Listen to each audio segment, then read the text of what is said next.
Bonjour et bienvenue à cette nouvelle vidéo de l'instant génie civil. Il y a quelques jours, l'une des plus grandes mairies de la ville de Yaoundé a été victime d'un incendie. Cette mairie vient donc s'ajouter à la longue liste de bâtiments déjà partis en fumée depuis le début de cette année. Donc, ce qui soulève ici le délicat problème de la sécurité incendie dans nos bâtiments. Avant d'aborder ce thème, on va ensemble regarder un extrait de ce reportage sur cette mairie en fumée et par la suite on va revenir pour essayer de tirer des conclusions et surtout donner quelques recommandations pour éviter que ceci arrive à votre bâtiment et que vous voyez ainsi votre investissement de plusieurs centaines de millions partir en fumée.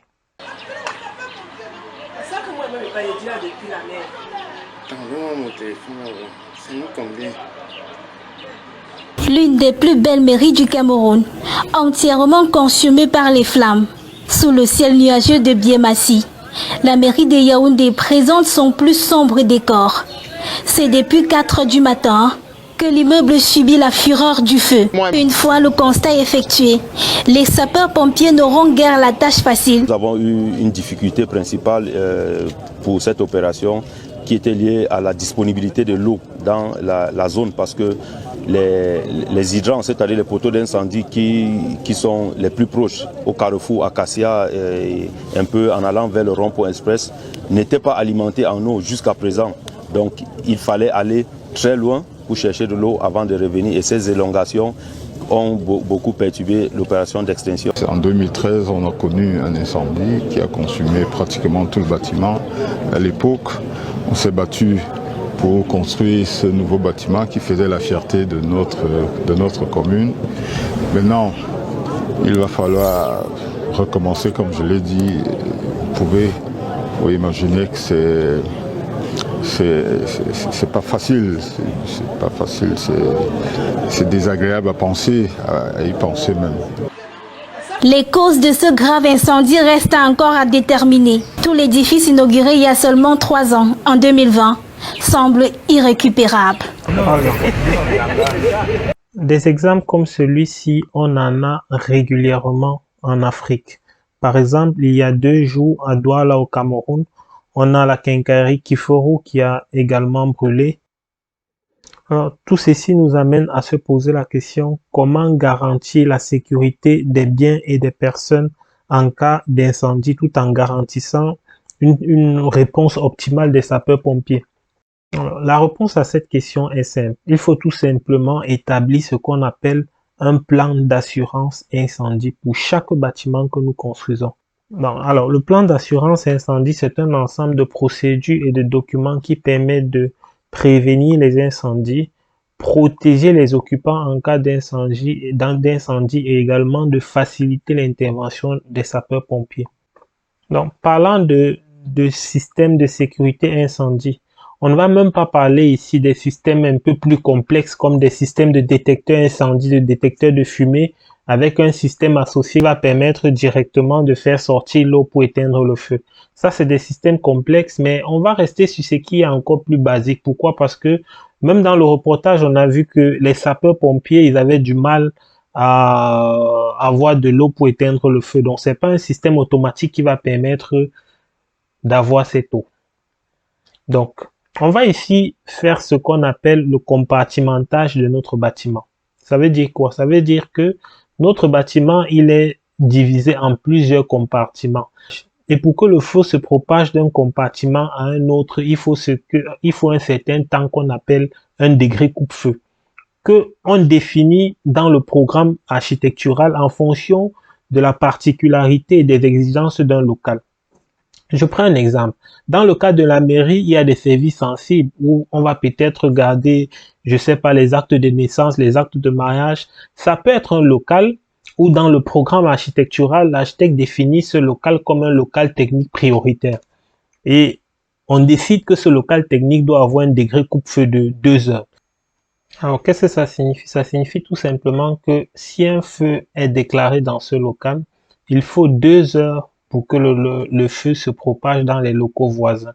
Vous voyez que en 2 heures de temps, ça laisse le temps. En fait, c'est un système qui permet tout simplement de ralentir la propagation du feu et donc de limiter les dégâts. Donc, pour que ce système soit fonctionnel, il faut que un local qui est coupe-feu 2 heures doit avoir des murs coupe-feu 2 heures, un plancher coupe-feu 2 heures, un plafond coupe-feu 2 heures. Et tout ceci n'est possible que si les murs sont en béton armé et non en parpaing comme on voit sur l'image. Si les planchers sont des planchers en béton, également sont des dalles pleines et non des dalles à houdis. Donc, ce sont des hypothèses qu'on prend dans les calculs qui vont nous définir un ferraillage particulier et des épaisseurs de béton aussi qui vont avec. Et tout cela, ça ne suffit pas parce qu'à côté de ça, on a des gaines qui entrent peut-être pour les câbles électriques.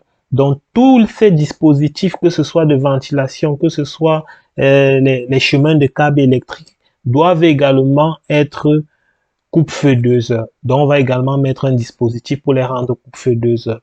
Les portes également doivent être coupe-feu 2 heures. Ce qui fait que lorsque le feu se déclare dans un compartiment, il faut 2 heures. En fonction de l'importance qu'on donne au compartiment, pour certains, ça peut être 1 heure, pour d'autres 2 heures. En fonction des risques qui vont avec également. Bon, je vais prendre un exemple. La flamme qu'on voit tout au-dessus du bâtiment est probablement due à un mode de construction que nous on a l'habitude précisément au Cameroun, c'est-à-dire de faire les charpentes en bois. Bon, le danger c'est que lorsqu'une étincelle se déclare, on a déjà le bois pour que tout s'embrase et pour que le feu soit très intense. Donc c'est probablement le cas entre guillemets. Et pourtant, à côté de ça, vous voyez que si au dernier niveau là, on a des locaux sensibles qu'il faut absolument maintenir en cas d'incendie, on ne va pas opter pour un plancher, pour une charpente en bois. On peut par exemple opter pour un plancher à dalles collaborant comme celui-ci. Donc, qui est un plancher qui n'est pas encore coupe-feu, mais c'est déjà de l'acier, c'est mieux que le bois. Mais on va aussi le protéger pour le rendre coupe-feu en fonction des exigences que nous avons pour ce local. Donc, la protection consiste ici tout simplement à recouvrir l'acier que vous voyez là d'un produit dont l'épaisseur dépend du degré coupe-feu souhaité. Donc, on va recouvrir les poutres métalliques, recouvrir le bac acier. Et c'est comme ça qu'on a finalement un local ou bien un compartiment totalement isolé. Et si à l'intérieur, on a des flammes qui se déclarent, on a, disons, le temps pour que les sapeurs-pompiers puissent arriver et puissent maîtriser le feu avant que ça ne se propage dans tout le bâtiment et ça crée plus de dégâts. Une fois que tout ceci est fait, on a notre bâtiment qui est divisé en plusieurs compartiments dont les degrés coupe-feu dépendent de l'importance de chacun d'entre eux. Mais cela ne suffit pas. Il faut maintenant, pendant l'exploitation du bâtiment, avoir une signalétique qui permet d'indiquer aux usagers les mesures à prendre pour pouvoir respecter ces consignes de sécurité. Par exemple, les portes coupe-feu doivent rester fermées parce que n'oublions pas que la porte coupe-feu, elle sépare un compartiment d'un autre. Si elle est ouverte au moment où le feu se déclare, automatiquement le feu se propage dans un autre local, dans un autre compartiment et tout ce qu'on aura fait pendant l'étude et pendant les travaux n'aura aucun intérêt. Donc, il y a la signalétique, comme je dis, comme sur cette image, on voit bien écrit porte coupe-feu à maintenir fermée. Donc, ce sont j'ai envie de dire, toutes les mesures dont j'ai parlé, c'est ce qu'on appelle en sécurité incendie un dispositif passif. Parce qu'à côté de ça, il y a les dispositifs actifs comme les détecteurs de fumée, les systèmes d'arrosage automatique, etc. Donc, je pense que on est à mesure, de par les compétences des ingénieurs que nous avons, de dimensionner des structures avec un degré coupe-feu précis. Les portes coupe-feu, on les commande chez des fabricants spécialisés, on les achète telles quelles, on les met en place.